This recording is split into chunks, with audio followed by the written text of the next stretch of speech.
Praise the Lord. അനുഗ്രഹിക്കപ്പെട്ട ഈ നല്ല പ്രഭാത സമയത്തിനായി ഞാൻ നന്ദിയുള്ള ഹൃദയത്തോടെ വീണ്ടും കർത്താവിന് സ്തോത്രം ചെയ്യുന്നു. ആവർത്തന പുസ്തകം 31-ാം അധ്യായം 8-ാമത്തെ വാക്യം ഇന്ന് പകലത്തെ ധ്യാനത്തിനായിട്ട് ഞാൻ വായിക്കുന്നു. യഹോവ തന്നെ നിനക്ക് മുമ്പായി നടക്കുന്നു, അവൻ നിന്നോടുകൂടെ ഇരിക്കും, നിന്നെ കൈവിടുകയില്ല, ഉപേക്ഷിക്കുകയുമില്ല, നീ പേടിക്കരുത്, ഭ്രമിക്കുകയില്ല. ദൈവം തൻ്റെ ഭക്തന്മാർക്ക് വേണ്ടി സംസാരിച്ച ഒരു വചനമാണ് നാം ഇപ്പോൾ വായിച്ചത്. സ്തോത്രം. നാം ദൈവത്തെക്കുറിച്ച് നാം ചിന്തിക്കുമ്പോൾ നമ്മുടെ ദൈവം ആരാണ്? നമ്മുടെ ഈ ജീവിതയാത്രയിൽ പലപ്പോഴും നമ്മൾ പലവിധമായ വ്യാകുലതകളും പലവിധമായ ചിന്തകളൊക്കെ നമ്മുടെ മനസ്സിൽ കടന്നുകൂടിയിട്ട് ചില സന്ദർഭങ്ങളിലൊക്കെ മുൻപോട്ട് കാലുകൾ വയ്ക്കുവാൻ കഴിയാതെ നാം തളർന്നിരിക്കുന്ന ഒരു അനുഭവം. ആ സമയത്തൊക്കെ നമുക്ക് ആശ്വസിക്കുവാനും നമുക്ക് ബലപ്പെടുവാനും കഴിയുന്ന ഒന്നാണ് ദൈവത്തിൻ്റെ വചനം.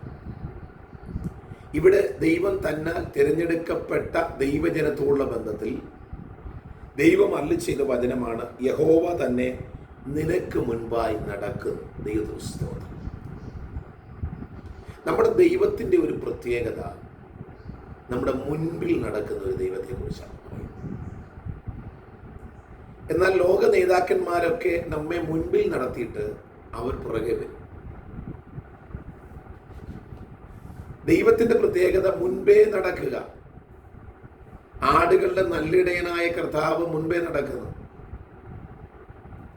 കാരണം തൻ്റെ ആടുകളെ സുരക്ഷിതമായ വഴിയിൽ കൂടെ എത്തേണ്ടിടത്ത് എത്തിക്കുക എന്നുള്ളത് ഒരു നല്ലിടയന്റെ ഉത്തരവാദിത്തമാണ്. ഇവിടെ ദൈവം തന്റെ ജനത്തോട് പറയുന്നു, ഞാൻ നിങ്ങൾക്ക് മുമ്പേ നടക്കുന്നു. ദൈവമക്കളെ, നമ്മുടെ മുൻപിൽ നടക്കുന്നത് നമ്മുടെ ദൈവമാണ്. നമ്മുടെ മുൻപിൽ നടക്കുന്ന ദൈവത്തിന്റെ കാൽച്ചുവടുകളെ നോക്കി നാം യാത്ര ചെയ്താൽ നമ്മൾ എത്തേണ്ടിടത്ത് നമുക്ക് എത്തുവാൻ തക്കണം സാധിക്കും. പൗലോസ് തന്റെ ലേഖനത്തിൽ പറയുമ്പോൾ ഇങ്ങനെ പറയുന്നത്, ക്രിസ്തുവേശുവിന്റെ ഭാവം തന്നെ നിങ്ങളിൽ ഉണ്ടായിരിക്കട്ടെ.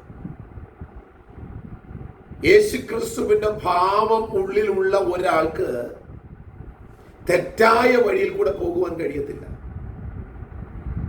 അर्थात യേശു ക്രിസ്തു നയിക്കുന്ന ഒരു വ്യക്തിക്ക് തെറ്റായ വഴിയിൽ കൂടെ പോകുവാൻ കഴിയത്തില്ല.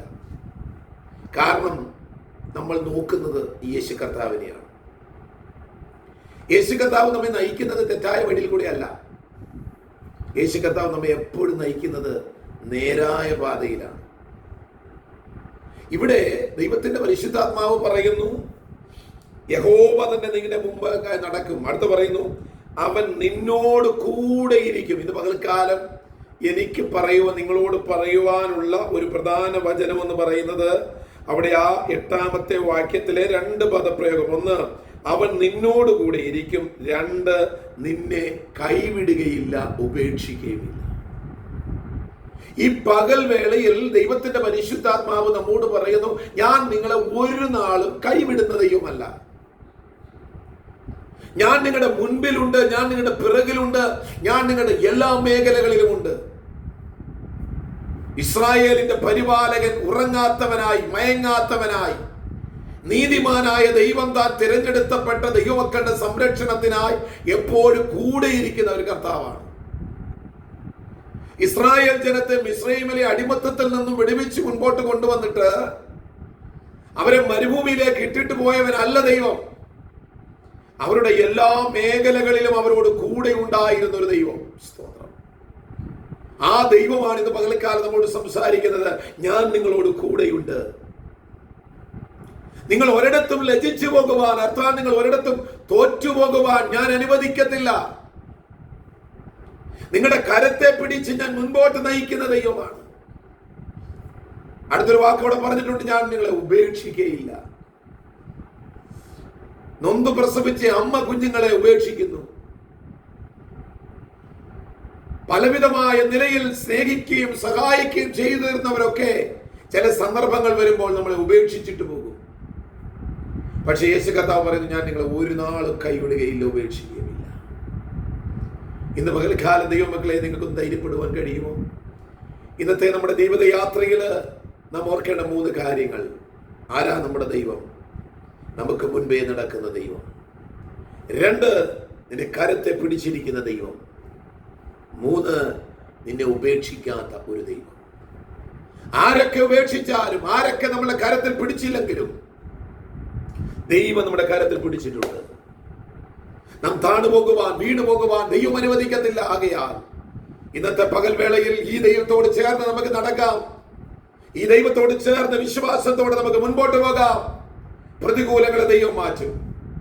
നമ്മുടെ മുൻപിലുള്ള ചെങ്കടലുകളെ, പ്രതികൂല സാഹചര്യങ്ങളെ ദൈവം മാറ്റി ഈ അനുഗ്രഹിക്കപ്പെട്ട പകൽക്കാലം ധാരാളം നന്മകൾ നമുക്ക് തന്ന് ദൈവം നമ്മെ അനുഗ്രഹിക്കാൻ പോകുന്നു. വിശ്വാസത്തോടെ നീതിമാനായ ദൈവത്തിന്റെ കരങ്ങളിൽ നമ്മെ സമർപ്പിച്ചു കൊടുത്ത് നമുക്ക് ഒരുമിച്ച് ചേർന്ന് പ്രാർത്ഥിക്കാം. കർത്താവ് നിങ്ങൾ എല്ലാവരെയും സഹായിക്കട്ടെ. ഞാനൊരു വാക്ക് നിങ്ങൾക്ക് വേണ്ടി പ്രാർത്ഥിക്കുന്നു. കരുണയുള്ള ദൈവമേ, നല്ല പിതാവേ, എന്നെ ഈ സ്ക്രീനിൽ കൂടെ ശ്രദ്ധിക്കുന്ന എല്ലാവരെയും ഓർത്ത് ഞാൻ പ്രാർത്ഥിക്കുന്നു. ഈ മക്കൾക്ക് ഇന്ന് പകൽക്കാലം വേണ്ടതെല്ലാം എന്റെ കർത്താവ് കൊടുക്കണം.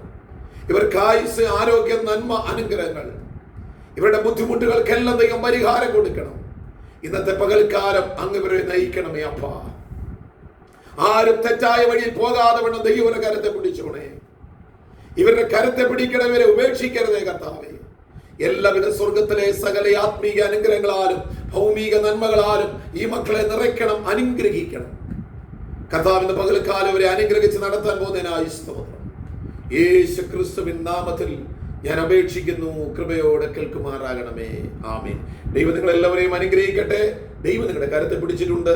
ഭയപ്പെടാതെ മുൻപോട്ട് പോകുക. ഈ വചനങ്ങളാ ദൈവം നിങ്ങളെല്ലാവരെയും അനുഗ്രഹിക്കുമാറാകട്ടെ.